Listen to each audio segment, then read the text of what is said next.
Más Internacional. Bienvenidos, estamos listos ya para dar inicio a esta nueva emisión de Red Más Internacional. Es viernes, cerramos semana, Andrés, con las buenas noches y con buenas noticias, porque lo que usted tiene para contarnos de Katherine Ibargüen creo que es una maravilla para el país. La sonrisa de diamante está de regreso. Katherine ganó en salto de longitud. Ella ha sido campeona olímpica y 2 veces campeona mundial en salto triple. Volvió a la longitud, que fue parte de su proceso de juventud.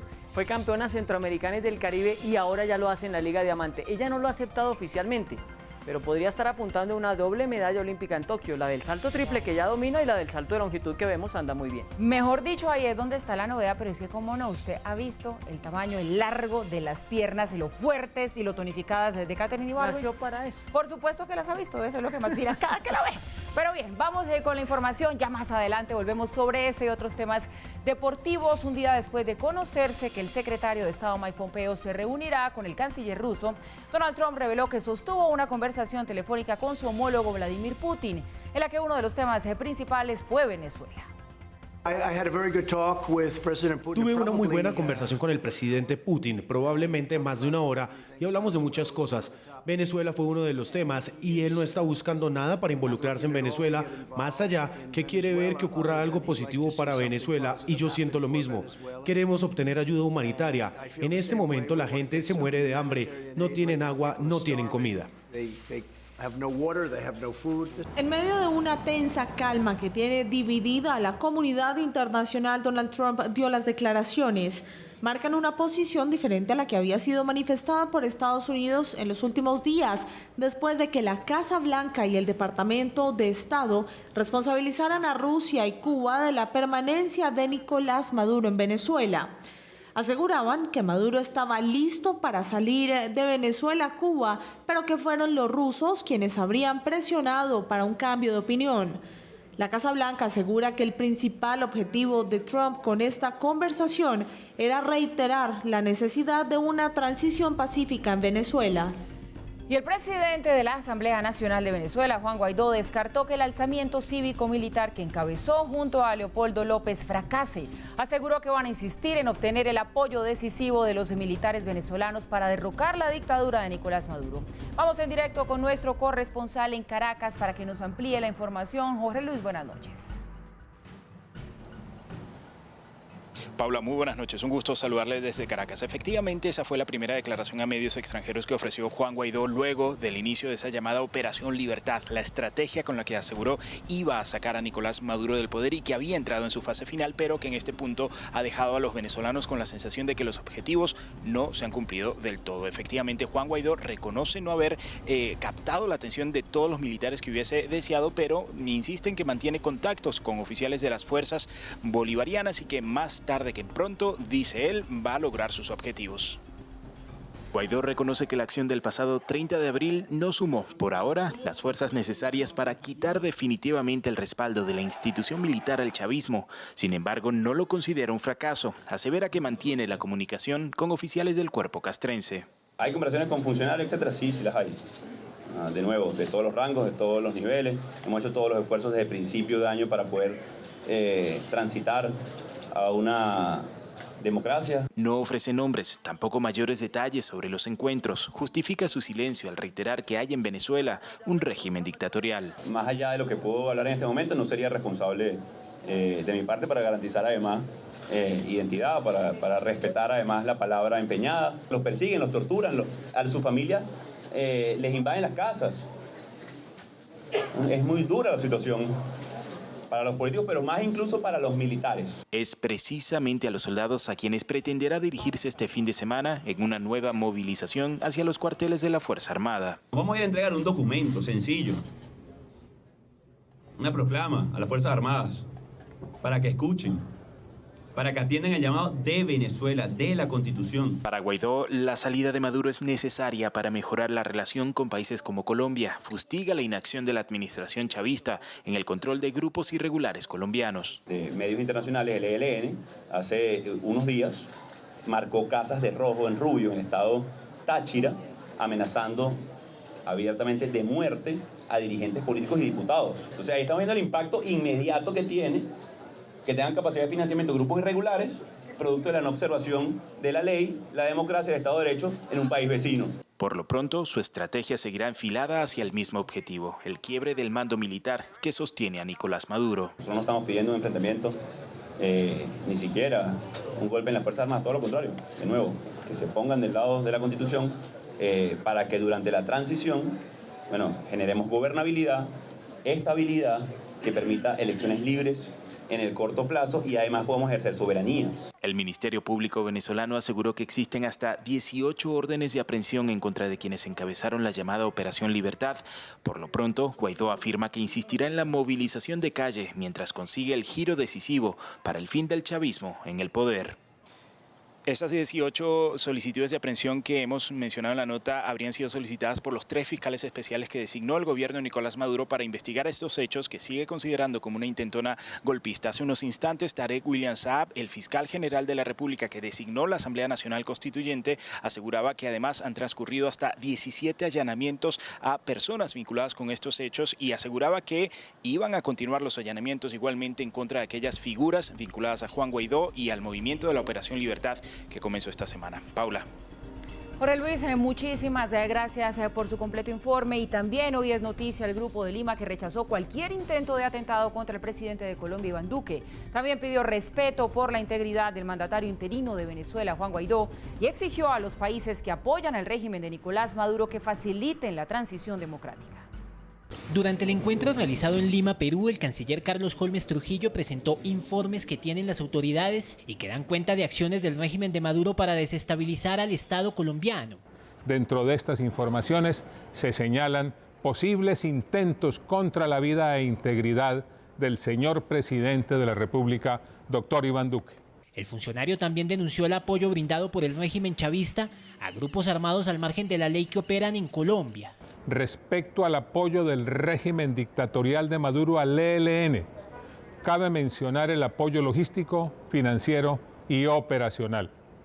Esto se refleja en apoyos desde el punto de vista militar, en lo que tiene que ver con despliegue de redes de inteligencia en diferentes regiones de Colombia, en el suministro de armamento y explosivos al ELN. Para poner solo un ejemplo, municiones venezolanas aparecieron en Medellín el 30 de marzo de 2019. El canciller advirtió que el peligro que actualmente representa la dictadura para Colombia no solo se ve reflejado en la dotación de armamento y dinero para grupos delincuenciales. Se reflejan también en alianzas políticas con sectores del régimen. Respecto a los intentos de intervencionismo en la gobernabilidad de Colombia, se destacan asesoría del régimen ilegítimo de Maduro en seguridad que recomendaron infiltrar la minga que tuvo lugar el 4 de abril de 2019. Se reflejan también en reuniones con misiones adeptas al régimen y sectores políticos para diseñar estrategias que atenten contra la gobernabilidad de Colombia.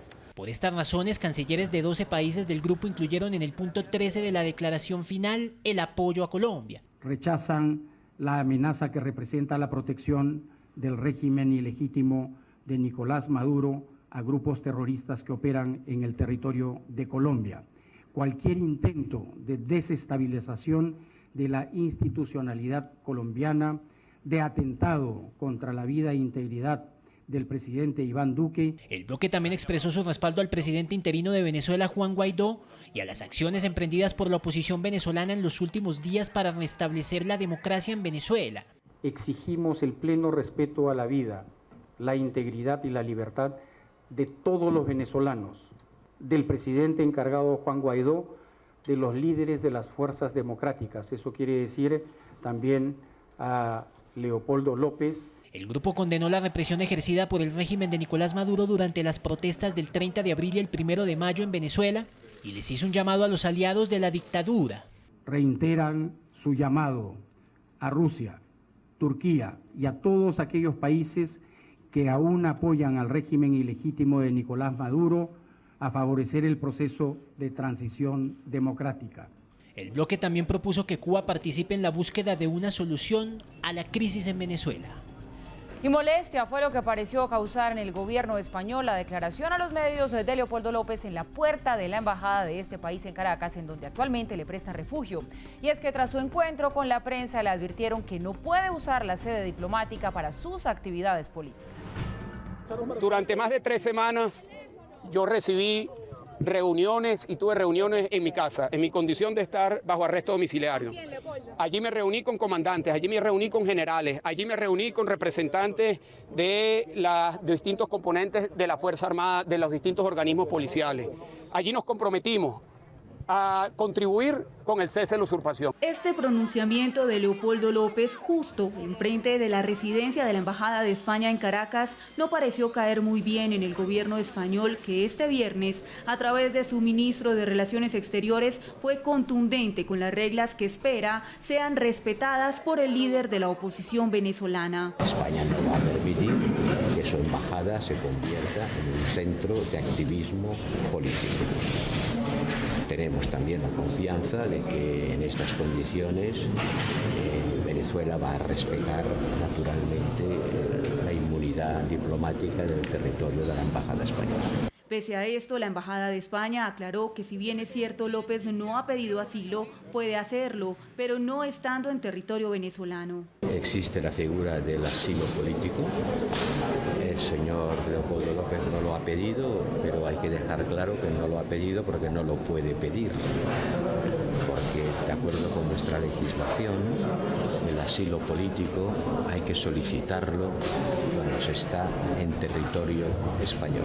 Ante la orden de detención en su contra emitida por el Tribunal Supremo de Justicia de Maduro, el respaldo a López es claro. Ya sobre eso ya hemos dicho lo que teníamos que decir, no se va a entregar a Leopoldo López. Leopoldo López llegó en calidad de refugiado a la Embajada de España en Caracas el pasado martes 30 de abril, horas después de que fuera dejado en libertad por un grupo de militares que decidieron unirse al presidente Juan Guaidó.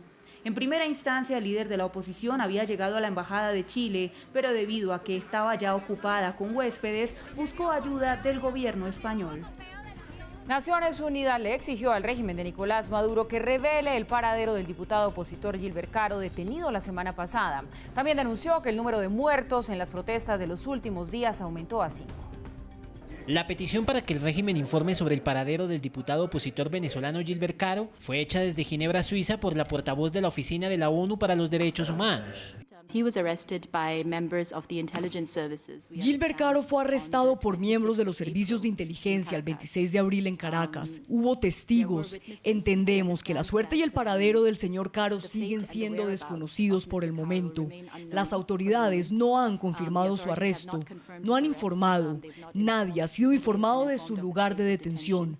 No ha comparecido ante un tribunal.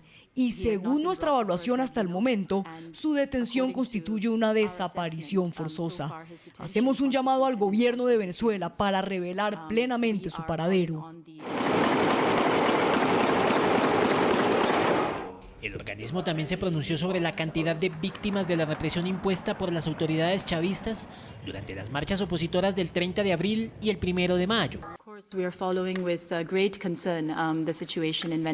Estamos siguiendo con gran preocupación la situación en Venezuela. La estamos siguiendo muy de cerca. Según los informes que hemos recibido, en los últimos 2 días, 5 manifestantes fueron asesinados por armas de fuego. Por supuesto, es muy difícil obtener los detalles exactos, pero entendemos que de estos 5, había un hombre de 16 años y otro de 24 que fueron asesinados el 30 de abril. Entendemos, según los informes que hemos recibido, que fueron asesinados por individuos armados progubernamentales en el estado de Aragua.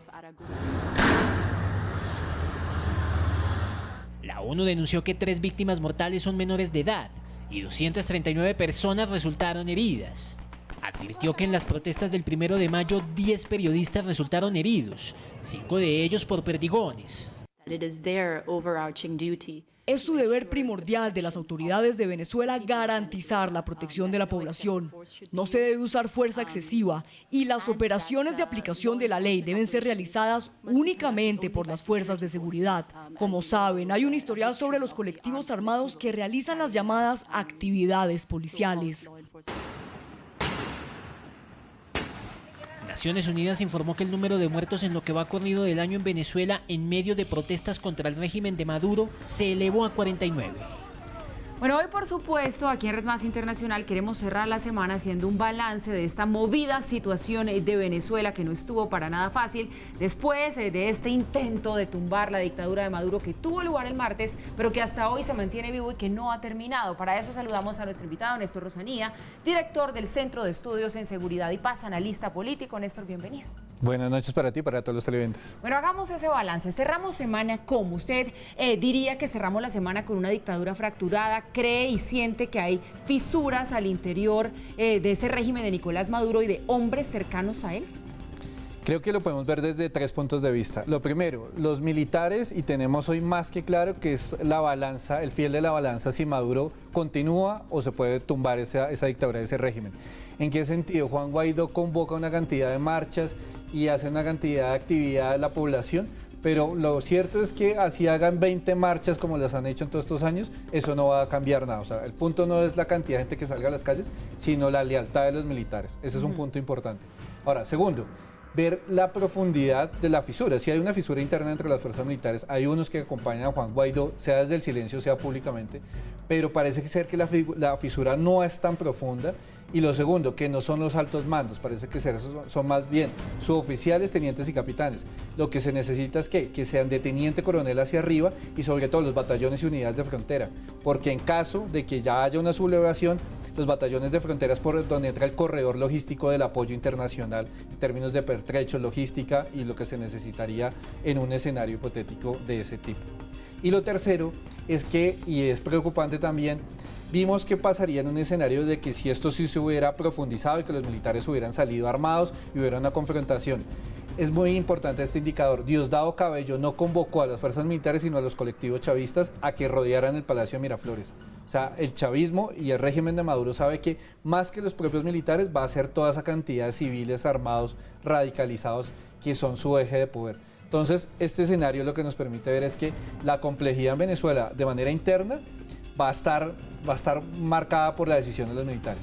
Ahora, segundo, el término de Estados Unidos y Rusia. Finalmente esto es un juego geopolítico y un tablero de ajedrez entre los dos grandes. Entonces, los dos se pronunciaron, pero vimos que más que manejaron fue una diplomacia pública, pero no se avanzó. Entonces yo creo que mientras la comunidad internacional tampoco apoye ese proceso, eso también va a quedar en el congelador.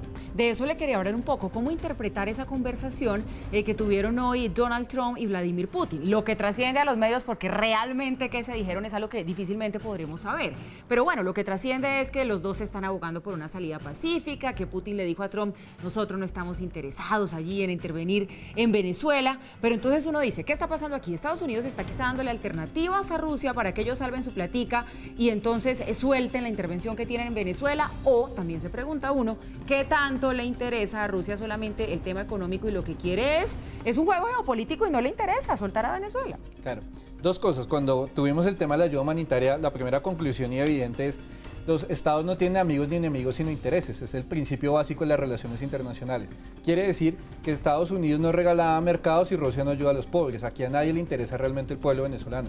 Las superpotencias se están jugando son espacios geopolíticos y recursos estratégicos. Eso es lo que los mueve a ellos. Venezuela, para que salgamos de esta sin salida del régimen de Maduro, debe convertirse realmente en la moneda de cambio de los negocios de los grandes. Quiere decir, Estados Unidos y, Trump y Putin pueden negociar. Yo le aflojo Siria y manejamos temas de gas y petróleo en esa parte del mundo y podemos negociar Venezuela y Venezuela empezamos a repartirnos lo que hay allá. Y ese es el superpoder de las potencias. Entonces, mientras los dos sigan en un conflicto, porque realmente están interesados es por el gas, el petróleo y la minería que hay ahí, incluido el coltán, eso es lo que realmente les va a interesar. Entonces Venezuela es la moneda de cambio de otros negocios internacionales. Uno ve, Estados Unidos y Rusia tienen alianzas en unas partes del mundo, pero tienen confrontaciones como en el caso sirio, donde cada uno apoya a una de las partes y lleva más de 6 años en una guerra interna. El otro actor importante de lo que ha pasado esta semana en Venezuela es Leopoldo López. ¿Fue errada o fue acertada la decisión de Leopoldo López de irse para la Embajada de España en Caracas? Porque por un lado de ahí no puede salir o si no lo van a capturar. Y por otro lado, pues tampoco puede hablar de política. Bueno, yo creo que la estrategia que ellos tenían diseñada se les cayó. Yo creo que si Juan Guaidó sale a la aventura de convocar la gente en la madrugada con los militares detrás, algunas ametralladoras que vimos que estaban emplazadas, era porque creemos que el escenario y la estrategia en términos militares y de respaldo iba a ser más fuerte. Hubo un respaldo de la SEBIN, del Servicio de Inteligencia venezolano, que fueron en teoría los que liberaron a Leopoldo López. O sea, creemos que la estrategia fue que se les cayó y no tenían diseñado el plan B. Al parecer, y pues digamos por las primeras informaciones que ellos mismos han suministrado, la tendencia es que el plan estaba para el 1 de mayo, se filtró la información y les tocó salir el 30 de abril en la Operación Libertad y pidiéndole a la gente que que la pudiera continuar al siguiente día. Ahora, que si hizo bien, hizo mal, yo creo que se jugaron esa gran carta, se estaban jugándose el todo o nada, se la juegan, pero también tiene una cosa clara, ya no puede pedir el asilo porque el asilo de Leopoldo López, que se vaya del país, baja completamente el nivel de fuerza y de lucha que necesita la oposición. Casi que si Leopoldo López se va es como dejó tirado el barco y se empieza a bajar esa sensación. Entonces Leopoldo se tiene que quedar en Caracas porque es esa imagen combativa. No, claro, un líder en el exilio no logra absolutamente nada. No logra nada. Mire, rápidamente, antes de terminar esta charla, quiero preguntarle por una entrevista que leí de María Corina Machado que le dio a la BBC en su edición en la página web. Y ella textualmente dice que solo la amenaza inminente y severa del uso de la fuerza sacará a Maduro del poder. La resistencia que está mostrando el régimen está allanando el camino para que esa sea la única opción, la intervención militar, sobre todo también cuando vemos que hay intereses de potencias extranjeras y que hay muchos grupos ilegales también allí con intereses en juego, Hezbollah, el ELN. Entonces uno dice, el único camino que queda de verdad es la intervención militar. Estados Unidos aprendió después de Irak y Afganistán que entrar con hombres de infantería a esos países los mete en guerras de quinta generación, o sea, guerras asimétricas. Son los más fuertes en guerra regular, pero son los peores en esa asimetría. O sea, quiere decir, en Irak y Afganistán derrotaron a los ejércitos regulares en 8 semanas, pero llevan 18 años en la asimétrica y no han podido salir. Saben que si entran a Venezuela, eso les pasaría con los colectivos. Entonces, ¿dónde lo aprendieron y dónde se materializó eso? En Libia y en Siria. Ellos entran con ayuda logística, pertrechos, pero no ponen un solo soldado de infantería. O sea, la intervención como la vimos en Irak y Afganistán, Estados Unidos y los mismos rusos saben que hoy es imposible. Lo que hacen es que apoyan a los rebeldes de un lado y del otro, dan armas, dan pertrechos, pero no ponen hombres de infantería. La decisión finalmente siempre va a ser interna de los venezolanos. Pues bien, este es el balance del juego que se da allí en Venezuela de distintas fuerzas de la dictadura versus quienes están buscando la libertad de su país. Néstor Rosanía, director del Centro de Estudios en Seguridad y Paz, nos ha acompañado esta noche. Muchas gracias y feliz fin de semana para usted. Gracias a ti y a todos los televidentes. Bueno, nosotros nos vamos a una pausa y ya regresamos con más información. Volvemos y seguimos hablando a esta hora de lo que es noticia en el mundo. El desempleo en Estados Unidos cayó al 13.6%, el más bajo en los últimos 50 años. El Departamento de Trabajo informó también sobre la creación de miles de nuevos empleos.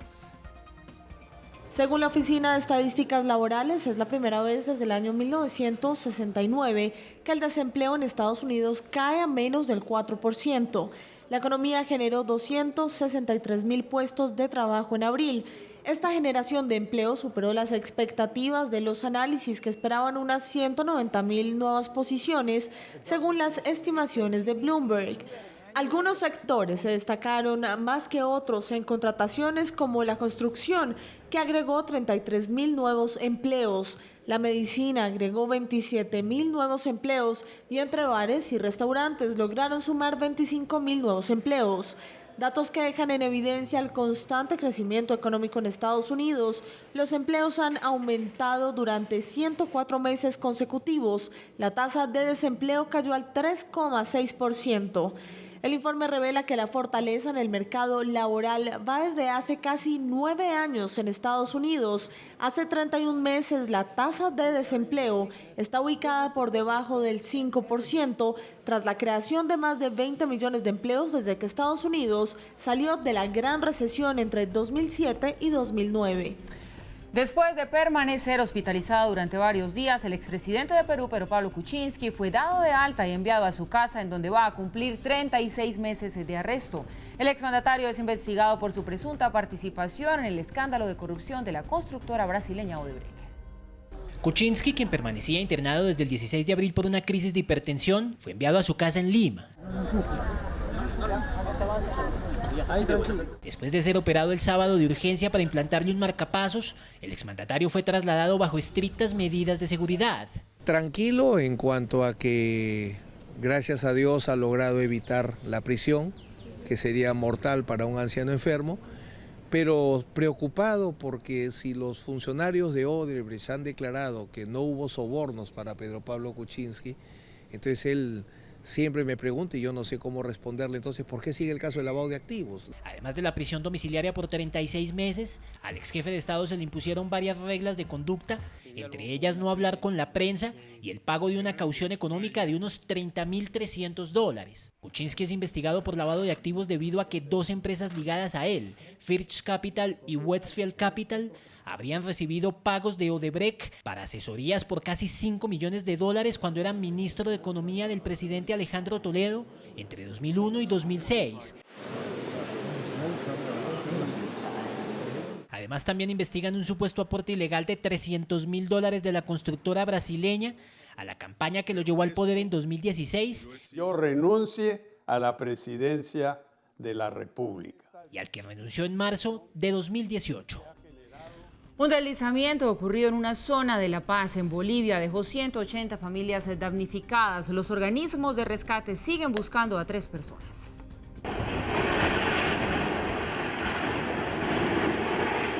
Como castillos de naipes se fueron derrumbando varias viviendas en el barrio San Jorge Cantutani de La Paz, Bolivia.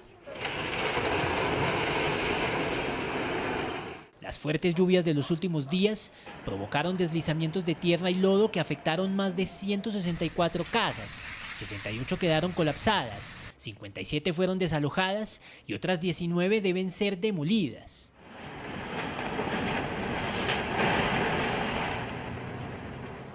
Según los más recientes reportes, por lo menos 180 familias quedaron damnificadas. Muchos de los que debieron ser evacuados veían con tristeza cómo sus moradas se veían abajo por la fuerza de la naturaleza. Si toda la casa está cayendo, no sé qué estará pasando, no sé de verdad. Único que tengo fe al Dios, único que tengo fe al Dios. Dios sabe lo que hace, nada más. 126 familias permanecen en campamentos instalados por el Viceministerio de Defensa Civil. Muchos, como esta mujer y su hijo, esperan ayuda, pues dicen haberse quedado sin nada. Todo se ha deslizado, no nos ha dado tiempo. Yo mis guaguas me importa, con mis guaguas me he escapado, no tengo nada. Todo he perdido. Ahora necesito ayuda. Pero en medio del desastre también han surgido historias de vida protagonizadas por quienes también habitaban la zona, las mascotas. Este perro, por ejemplo, fue rescatado de entre los escombros. Tiene algunas fracturas, pero pronto se recuperará. Ahora es el símbolo de los uniformados que luchan a diario por un motivo especial. Es muy importante salvar una vida, no importa si este es de un animal o de una persona. Ambas vidas valen igual. Ahora, el can que hemos podido rescatar estaba completamente enterrado hasta la altura del cuello, por la misma razón que tenía todo lo que es la caja torácica contraída hacia el interior. Desde arriba se ven los estragos dejados por los deslizamientos que cesaron este jueves, según los especialistas. Unas 8 hectáreas fueron afectadas y aún buscan de 3 a 4 desaparecidos. Y la furia del ciclón Fani marcó su punto más álgido este viernes cuando azotó la costa este de la India con vientos que superaron los 200 kilómetros por hora. Al menos 3 personas perdieron la vida y los daños son incalculables. Los estragos son evidentes. Fani golpeó las áreas costeras del este de la India, arrasando con su fuerza todo a su paso. Se trata del ciclón tropical más fuerte que ha llegado a estas tierras en por lo menos 5 años. Y es que este viernes 3 de mayo, su furia con lluvias torrenciales alcanzó vientos de 200 kilómetros por hora. Ha sido tal el peligro que representa Fani para las comunidades de la India que los evacuados ya superan el 1.000.000 a lo largo de la costa baja. Nos aseguraremos de que todas las personas vulnerables que se identifican como vulnerables se trasladarán a nuestros centros de ciclones. Como saben, Odisha ha creado una gran infraestructura para cuidar el ciclón. Los albergues no dan abasto y cientos de vuelos han sido cancelados. Estamos preparando comida para 2.000 personas que distribuiremos entre todos los centros de ciclones. Es probable que con el pasar de las horas el devastador ciclón vaya disminuyendo su poder destructivo. Esperamos que en las próximas horas se convierta en una tormenta ciclónica muy severa con una velocidad del viento de 150 a 160 kilómetros por hora. Posteriormente también se debilitará y se moverá hacia el noreste. Las cifras de víctimas fatales y daños aún no han sido consolidadas, pero cuando los fuertes vientos y las lluvias cesen, el rastro de muerte y destrucción de Fani quedará reflejado en el balance de este desastre. Momento para invitarlos a una nueva pausa. Regresamos en minutos con los deportes para hablar, entre otras cosas, de la sonrisa de diamante de Katherine Ibargüen. Ya volvemos.